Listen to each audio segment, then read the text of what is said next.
I joined the Navy in April of 1969.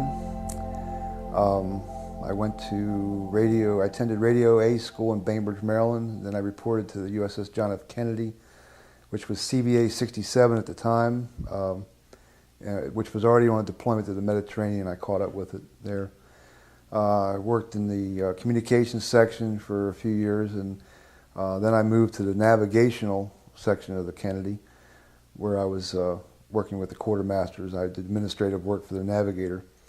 After that, I was transferred to Commander Fighter Wing 1 at Naval Air Station Oceana in Virginia Beach, Virginia.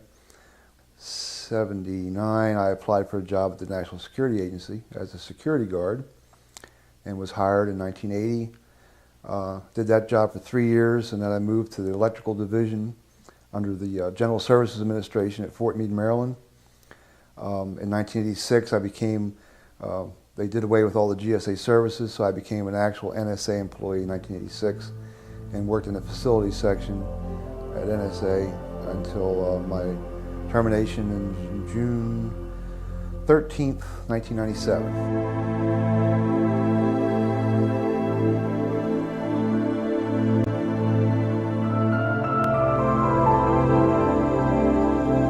The incident occurred on the USS John F. Kennedy.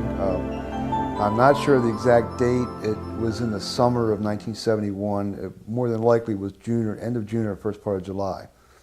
At the time of the incident, I was working in the communications section of the Kennedy. My job was a broadcast operator, which meant that I retrieved messages from a series of teletypes that received fleet broadcasts to the fleet from the communication stations in the Atlantic. We were in the southern Atlantic. We had been performing an operational readiness exercise in and around Cuba and in the Caribbean Sea in preparation. Well, war games. The Navy, all the military do these exercises from time to time to keep proficiency up. We had just completed this exercise, and we were getting ready to head back to Norfolk. And the evening that the incident occurred, they had just finished a long flight ops in excess of 18 hours. So most of the crew had just gone below decks after a rather long flight ops, and they were pretty tired, so they went below.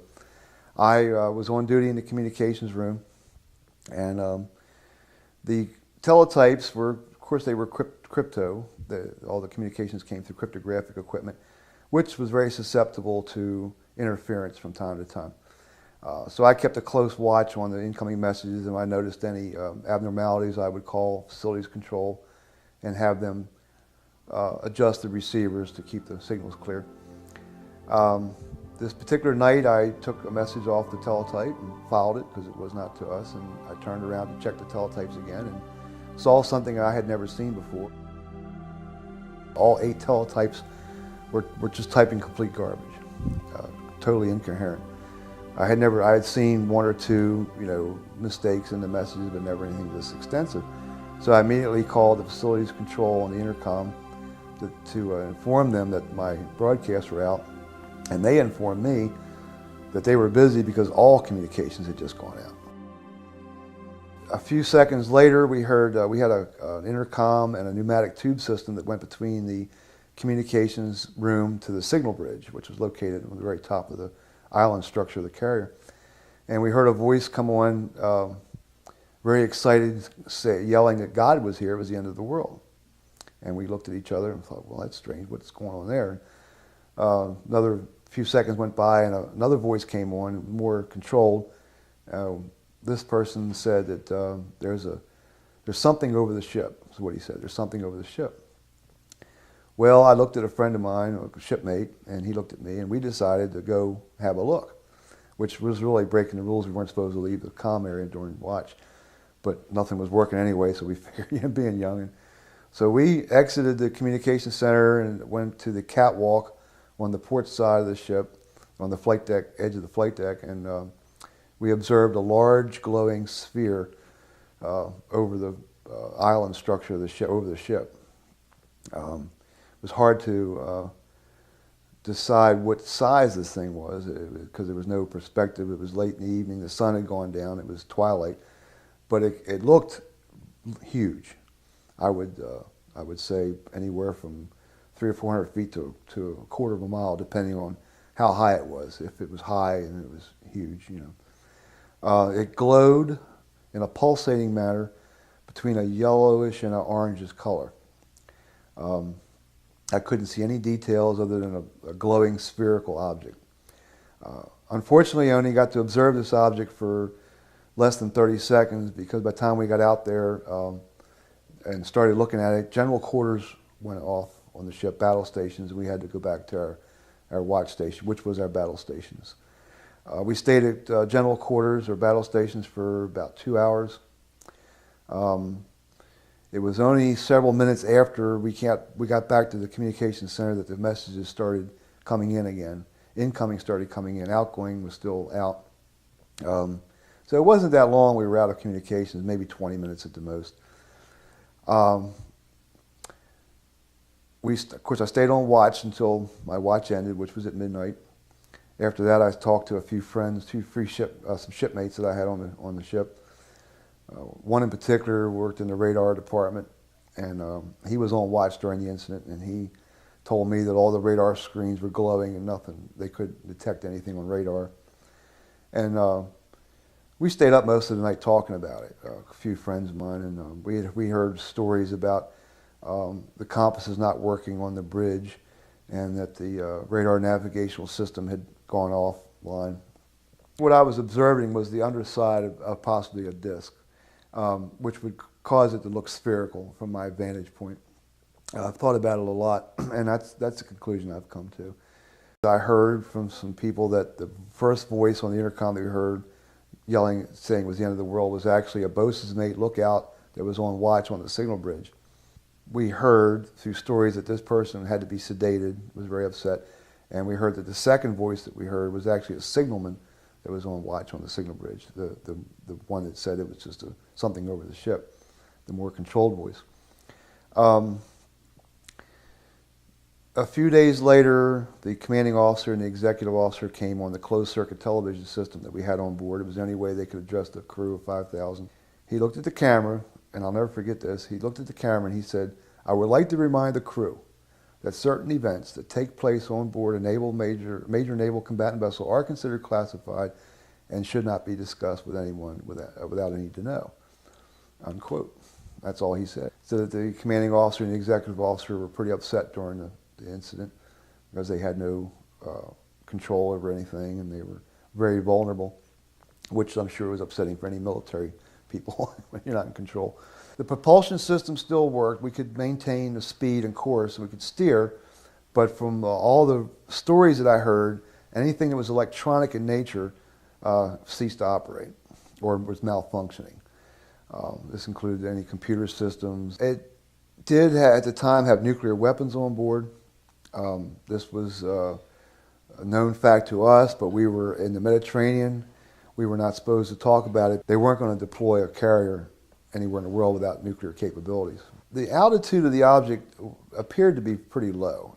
I did get a message from a former serviceman, U.S. Navy serviceman, that said he was on a destroyer in the vicinity and that they had tracked an object on radar sometime that summer.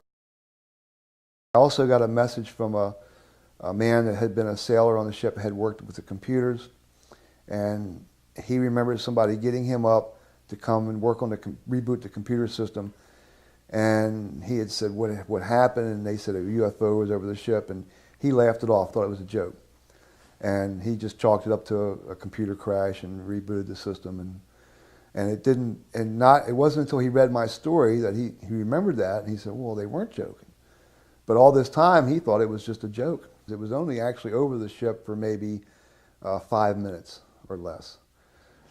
However, the ramifications of the disruptions lasted for at least an hour. That's why we stayed at battle stations for 2 hours.